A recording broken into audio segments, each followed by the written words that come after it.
Hello दोस्तों। Twin tower के बारे में आज हम आपको बताने वाले हैं। क्या आप जानते हैं कि आखिर क्यों 320 मीटर ऊंचे ट्विन टावर में विस्फोट लगाकर उसको पूरा धराशायी कर दिया गया? क्या आप जरा सा भी अंदाजा लगा सकते हैं कि क्या थी ट्विन टावर की मौजूदा वैल्यू?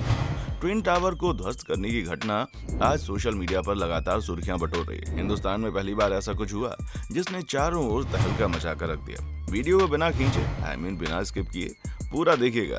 जानते हैं, आपको बताएंगे हम ट्विन टावर से जुड़ी हुई सभी जानकारी के बारे में, जिसके बारे में शायद ही आपने कभी सुना होगा। ट्विन टावर जिसकी मौजूदा वैल्यू 10,000 रुपए प्रति वर्ग फीट थी, जिसमें 711 ग्राहकों ने फ्लैट्स बुक करा रखे थे। आखिर क्यों उसे 17.55 करोड़ रुपए का खर्च करके गिरा दिया गया?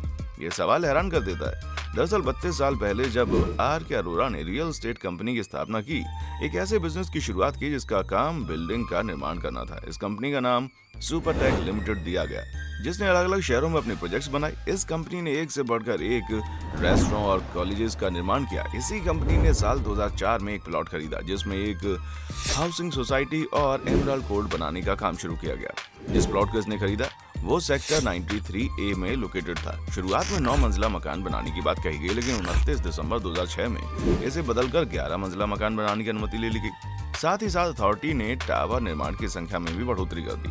शुरुआती समय में 14 टावर बनाने की बात कही गई। वहीं साल 2009 में अथॉरिटी से 14 से 17 टावर बनाने की ऑर्डर लिए गए। साल 2012 में ऑर्डर को इम्प्लीमेंट करके ट्विन टावर से संबंध में 40 मंजिला मकान बनाने की बात की गई। इस टावर की ऊंचाई 121 मीटर तय हुई। इन दोनों टावर्स के बीच में केवल 9 मीटर की दूरी थी। लॉ के अकॉर्डिंग किन्हीं भी दो बिल्डिंग्स के बीच में 16 मीटर की दूरी होनी चाहिए, जो कि ट्विन टावर में नहीं दिखाई दी। सुपरटेक ग्रुप द्वारा 32 मंजिला मकान एक टावर में बना दिया गया। वहीं दूसरे टावर में 29 मंजिला मकान बनाने का काम भी शुरू हो गया। इस बिल्डिंग की ऊंचाई कुतुब मीनार की ऊंचाई से भी ज्यादा थी।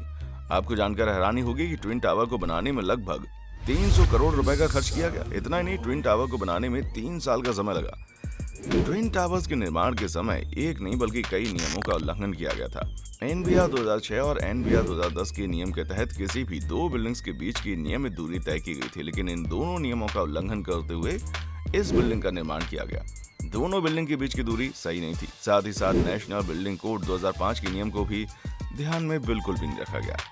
इस नियम के तहत किसी भी बिल्डिंग के आसपास खुली जगह होनी चाहिए। सुपरटेक ट्विन टावर T16 और T17 दोनों टावर्स के बीच की दूरी सिर्फ 9 मीटर है, जो कि एनबीसी 2005 के नियम का उल्लंघन करती है। जिस प्लेस को सुपरटेक के द्वारा अपने कस्टमर्स को ग्रीन एरिया में दिखाया गया, वहीं दो बड़े बड़े टावर के खड़े होने के कारण ग्रीन एरिया का नामो निशान मिट गया। कस्टमर्स को बड़े बड़े सपने दिखाकर फ्लैट खरीदने के लिए उत्साहित किया गया और ग्रीनरी के सपने दिखाए गए, लेकिन फ्लैट खरीदने के बाद कस्टमर्स को कुछ भी ऐसा नहीं मिला। ये तो कस्टमर्स को ठगने से अलावा और कुछ भी नहीं था। साल 2009 में जब एमराल्ड कोर्ट ने रेसिडेंट्स द्वारा ट्विन टावर के विरोध में कानूनी लड़ाई लड़ने की बात सामने आई, तब साल 2010 में कोर्ट में इसके खिलाफ याचिका भी दर्ज की गई, लेकिन इस पर भी कोई एक्शन नहीं लिया गया। जिसके बाद रेसिडेंट्स ने इलाहाबाद हाईकोर्ट जाकर इस केस को दर्ज किया। न्यू ओखला इंडस्ट्री अथॉरिटी से शुरू होने के बाद ये मामला सुप्रीम कोर्ट तक पहुंच गया। काफी कम लोग इस बात को जानते हैं कि 31 अगस्त 2021 को सुप्रीम कोर्ट ने ट्विन टावर को इल्लीगल अनाउंस कर दिया। सुप्रीम कोर्ट ने बताया कि ट्विन टावर्स के निर्माण के समय काफी सारे नियमों का उल्लंघन हुआ, इसी वजह से इल्लीगल है। नोएडा पूरी तरह से भ्रष्टाचार से लिप्त था, जिसके कारण सुप्रीम कोर्ट ने नवंबर 2021 तक इन ट्विन टावर्स को ध्वस्त करने की बात कही। कस्टमर्स और बिल्डर्स के बीच ये बहुत बड़ा संघर्ष था, जिसमें कस्टमर्स सक्सेसफुल हुए।